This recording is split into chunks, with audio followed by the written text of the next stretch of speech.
All right, welcome back to the YouTube.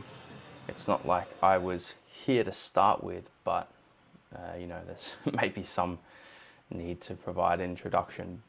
Now, these videos are sort of just going to be overviews of how training is going. And this video coincidentally lands at a time where I made a few adjustments as the end of my mesocycle came up. And when I say a few adjustments, I literally probably mean within, maybe 4 changes. So not much has changed at all. I think the only things I changed were maybe rep ranges, exercise sequencing. I rotated a couple of movements as I'd been doing them for a significant period of time. And some movements as well I rotated out because they were causing a bit of discomfort. One in particular was a close grip pull down, which is kind of funny. The way I was performing them and what I was looking to get out of them, it was just causing me a lot of discomfort in my forearm, which I sort of accumulated from a few different exercises over 8 weeks ago. And it's just about managing that and trying to get it back to a point where I'm not really worrying about it. And with everything I've got in there at the moment, I'm pretty happy with that. With the concept of, is it being aggravated anymore? And at the moment, I would say, no, it isn't. Now, with the first week of a mesocycle, I mean, for me personally, I always look at it as a sort of trial run. Does the sequencing make sense? Am I sacrificing performance because of how things are sequenced? And I did come to a couple of decisions around that. And they were, well, I think one of them is on this session actually in particular, I moved around some pull downs. And I think what I'm going to do is I'm going to position my iliac pull down as my first pulling movement, and then do my sort of, I would call it like an upper back pull down the way I'm performing it. I do that next and then follow that on with a sort of mid lat biased cable row, which you'll see in a moment. And for that reason, I don't like doing the iliac pull down and that cable row back to back. It didn't feel as effective. And I just don't feel I got as much out of it as I was previously. But I still want to bias a vertical pull down first. So that's sort of one change I'm going to make off the bat. Another change, well, I took out a second shoulder press. And I think it's probably good that I describe that I'm running an upper lower 2 on 1 off. And I've only got 2 rotations in there. So I'm training the same session every 6 days and training upper and lower every 3 days. And I just think for me, my physique, I don't necessarily need more front delt. If anything, I need more chest, especially when I look at things like most muscular shots. I just look a bit shallow there. I'm able to sort of hide it with my other shots, my side chest and my front double bicep, front lat spread, because I'm able to elongate through my torso and really bring my thoracic up, and that sort of shortens the amount of distance my chest needs to travel, so it doesn't need to be as big. So if I can make that chest even fuller, those shots will look crazier, and then my most muscular will sort of be on par, because I look at shots of those guys at WMBF Worlds, and some of their chest shots, especially in the most muscular, is just bulging beyond belief, and I need to be at that level if I want to be competitive. So there's a change there. I played around with some calf raise options. I'm still just a massive fan of the donkey calf raise we have at our gym, so I might just run that twice per week. Super comfortable in my joints, I get no issues, and yeah. And then as you can see in this video here, I have incorporated a dumbbell fly over the second shoulder press variant. And the first set, I was not happy with, 1, how it felt, and then 2, I felt my arms were a bit straight, and it sort of was loading more connective tissue rather than my chest. So I decided to focus more on keeping the dumbbell closer to perpendicular to the floor, and this felt heaps better, much more control, and it's just nice to get a dumbbell movement back in there. So this felt great. It produced a bit of soreness, which is uncommon for me, and yeah, I'm looking forward to running this through.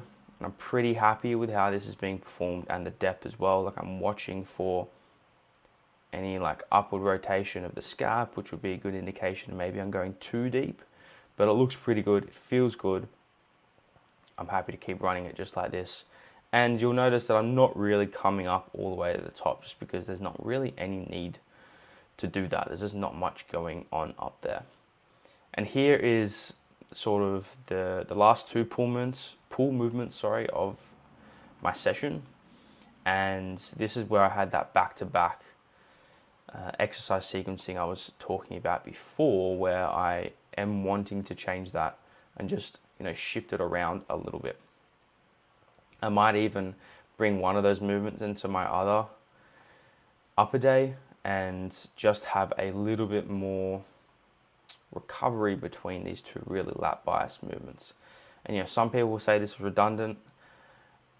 They're similar, yeah, but one, you're able to put the lat through a lot more of its range, and two, you're going to target a slightly different portion of the lat. And it's like we talk about pec. We're going to have we're most likely going to have a movement where we bias more of a horizontal adduction, and then maybe a movement where we're still getting horizontal adduction, however we're maybe incorporating a bit more shoulder flexion to target those upper pec fibers.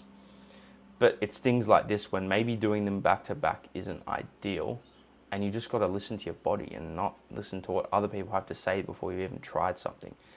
And what does your physique need? If you need more lat, need more lower lat, or whatever it is, well, you need to accommodate your programming to ensure that's being ticked off, to make sure that you're progressing towards a better physique for you, not what other people think and say. And yeah, look, as a whole, I'm liking this split. I'm gonna run this for another 6 weeks and see what progress is like. I think with lower body, I did make a few technical changes, and like I'm still progressing pretty well with most of those movements. I do have to sort of pull myself back a little bit from progressing as quick, especially on something like an RDL.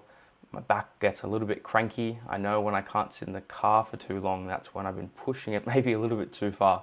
So it's just about respecting the load, respecting the lift, and making sure I have good longevity. And I'm getting better at that. As in the past, I have let it get to a point where I'm sore for a week, right up until the next session. And if that's the case, there's really, we need to look at how we're executing this movement. It might even look good on the outside, but if maybe you're losing your brace significantly at the end of a set and you're pushing it an extra couple of reps, and you're getting that connective tissue discomfort, well, something needs to be attenuated. And you just got to put all the pieces of the puzzle together. You can't just look at one thing. Some people might be able to get away with it. Some people just built like brick shit houses, They're just so robust and they can just throw whatever they want at their body. So yeah, finishing with these lat bias rows. I really love these. I don't love them on this cable stack as much. I do prefer it on the Jungle Gym, the Life Fitness Jungle Gym. That just feels heaps better. I think it's just with the guard. This has like a double pulley system, so yeah, I don't know. It's got a bit more bounce in it. It's kind of hard to put into words, but anyway, I'm just focusing on keeping my elbow pointing to the ground as much as possible, and I'm trying not to over extend through my shoulder and let out too much with regards to protraction. Just trying to keep a lot of tension on the lat there. And then rear delts. So rear delts is probably something I do need a bit more of. and maybe a bit more specific programming could be good for this. I do really like this movement. I'm going to give it a bit more time, but I just struggle to sort of keep it the same week to week. But, you know, I feel like I'm executing it really well, focusing on making a really long arm.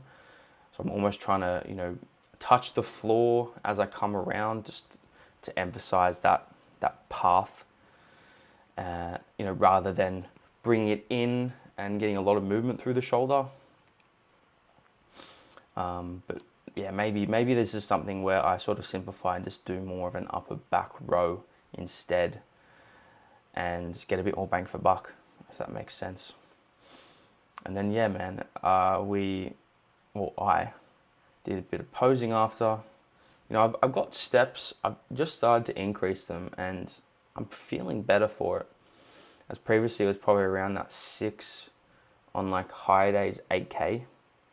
And I'm dropping weight pretty significantly because I'm doing like 11,000 plus now, as I'm just prioritizing getting in more steps on my treadmill underneath my desk. And I'm just feeling better for it. I feel like maybe sleep quality is starting to improve. It's a little bit difficult because we had daylight savings happen. So, you know, clock's got shifted forward an hour. So I'm still just, you know, reorganizing my circadian rhythm and my sleep pattern to that. But yeah, like in this shot here, this is where I'm talking about, you know, rear delt potentially needing to be a bit more improved. And if I just roll this back and forth, it's a lot to do with how I'm actually setting this up. So, you know, if I sort of crank my elbow back and into my body, I cap it off. But if I leave it out, it looks better, but I'm still thinking to myself, okay, like if I can get that more bubbly, I think that's really gonna sit really nicely with my arms in that side pose. And I've definitely brought up my triceps in this pose. Like I can actually see a contour coming out of the arm, which is fantastic, because that was something that, you know, I've been looking to improve and has taken a bit of time to, you know, come to the table in terms of improvements. And, you know, currently sitting between 93.5 to 94 kilos in the morning, and just doing the 2 on, 1 off, a lot of rest, but hard training, and it comes around very quick. Gonna make a couple changes off the back of this week, but I'm pretty happy with how everything's moving. I don't think I'm doing anything out of, you know, different from most people. I do think that, you know, if you are doing 8-10 week mesocycles, which I think is probably a really good idea, you just need to make sure you're not throwing the baby out with the bathwater and completely changing everything. Because if you completely change anything, one, you're going to have that requirement for some movements to develop the skill of the movement. So you're going to have that neurological adaptation of the movement. Like say if you went from an SLDL to an RDL, there's going to be quite a number of weeks there that will require you just to be honing in that skill. And it's probably going to take you 8 weeks before you're able to accurately assess, all right, I am actually seeing some linear progression here rather than that exponential progression that you'll see at the start of, you know, a new lift in a program. You know, adjusting your microcycle, so what your split actually looks like across a week is a bigger change, but sometimes it's needed. But giving things time and not being afraid to, you know, sit with things for a little bit. Like maybe I need 1 or 2 sets less of back or chest, or maybe quads or hamstrings, for example. It's not going to be detrimental if I do another 6 weeks, compare my progress, and then look to make a change, or even 8 weeks. I'm still producing a hypertrophy stimulus. It's just maybe I'm not recovering as well as I could be, but you don't know until you go. So hopefully this was insightful and helpful. Yeah, we've got some cool work coming up with a bit more high production YouTube videos of me actually training, which is exciting. I can't afford to do it super frequently, but I think it will be frequent enough to really have an impact. But let me know if you guys have any questions. I hope you're enjoying this and the other content I'm putting out, really trying to help as many people as I can. I can't remember the word, but I really resonate with the thought of, maybe put it as coaching or me putting stuff out like this. Like, it's not me wanting to get more clients or make more money. It's truly me reflecting upon my younger self, going, okay, what did I need? What was I looking for when I was younger that I didn't get that would have actually helped me progress faster? And I'm trying to put that out there, and it doesn't need to cost anything. I don't think people need to pay to get this type of information. It should be charitable isn't the right word, but you should be doing it without the thought of, oh, I'm going to get an extra client from increasing my funnel, right? Like, yes, that is going to happen, but it should be from a place of just wanting to help people. So subscribe, give it a thumbs up, and yeah, all right, talk soon.